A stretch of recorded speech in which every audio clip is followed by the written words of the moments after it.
Assalamualaikum warahmatullahi wabarakatuh. Perkenalkan, nama saya Maria Tulkiptia.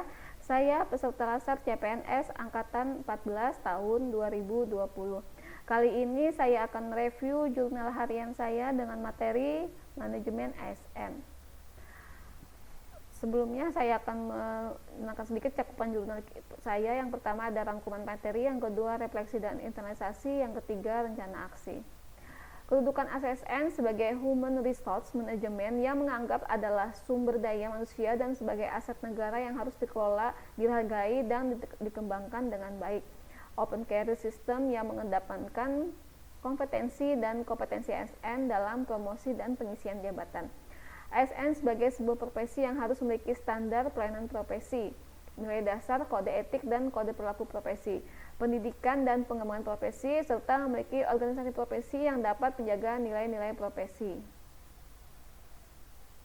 Fungsi ASN yaitu melaksanakan kebijakan yang dibuat oleh pejabat pembina kepegawaian sesuai dengan ketentuan peraturan perundang-undangan, memberikan pelayanan publik yang profesional dan berkualitas, mempererat persatuan dan kesatuan negara kesatuan Republik Indonesia.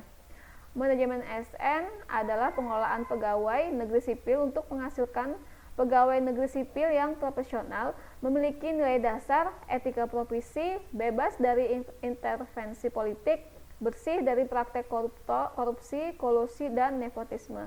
Aparatur sipil negara adalah profesi bagi pegawai negeri sipil dan pegawai pemerintah dengan perjanjian kerja yang biasa disebut dengan P3K, bekerja pada instansi pemerintah. Salah satu nilai manajemen ASN yang pertama adalah penyusunan dan penetapan kebutuhan, pengadaan, pangkat dan jabatan, pengembangan karir, pola karir, promosi, mutasi, penilaian kinerja, penggajian dan tunjangan, penghargaan, disiplin, pemberhentian, jaminan pensiun dan jaminan hari tua, serta perlindungan. Hak dan kewajiban sebagai ASN berdasarkan Undang-Undang ASN pasal 92, pemerintah juga wajib memberikan perlindungan berupa jaminan kesehatan, jaminan kerja, jaminan kematian, serta bantuan hukum. Cuti tahunan, yang pertama yaitu ada cuti tahunan. Yang pertama ada cuti tahunan. PNS dan CPNS yang telah bekerja paling kurang 1 tahun secara terus-menerus berhak atas cuti tahunan. Lamanya cuti tahunan yaitu 12 hari kerja. Cuti besar yaitu PNS paling singkat 5 tahun secara terus-menerus berhak atas cuti besar selama 3 bulan. Ketentuan paling singkat 5 tahun secara terus-menerus dikecuali bagi PNS yang masa kerjanya belum 5 tahun. Cuti sakit, setiap PNS menderita sakit berhak atas cuti sakit. PNS yang lebih dari 1 sampai dengan 14 hari berhak atas cuti sakit dengan ketentuan ASN bersangkutan harus mengajukan permintaan secara tertulis dengan melampirkan surat keterangan dokter. PNS yang menderita sakit lebih dari 14 hari berhak atas cuti sakit untuk waktu paling lama 1 tahun dengan ketentuan PNS yang bersangkutan harus mengajukan permintaan secara tertulis dengan melampirkan surat keterangan dokter pemerintah. Apabila dalam jangka 1 tahun belum sembuh, maka ditambah untuk paling lama 6 bulan apabila diperlukan. Yang keempat yaitu cuti melahirkan. Untuk anak pertama dan sampai dengan anak ketiga, PNS berhak mendapatkan cuti melahirkan. Sedangkan anak keempat dan seterusnya, PNS berhak mendapatkan cuti besar. Lamanya cuti melahirkan yaitu selama 3 bulan.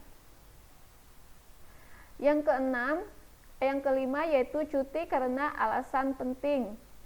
Diberikan kepada PNS karena ibu, bapak, istri, suami, anak, adik, kakak, mertua, atau menantu sakit keras atau meninggal dunia.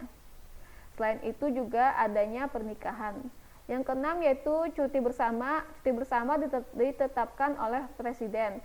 Cuti bersama tidak mengurangi hak cuti tahunan. PNS yang karena jabatannya tidak diberikan hak atas cuti bersama, hak cuti tahunannya ditambahi sesuai dengan jumlah cuti bersama yang tidak diberikan. Cuti bersama ditetapkan dengan keputusan Presiden.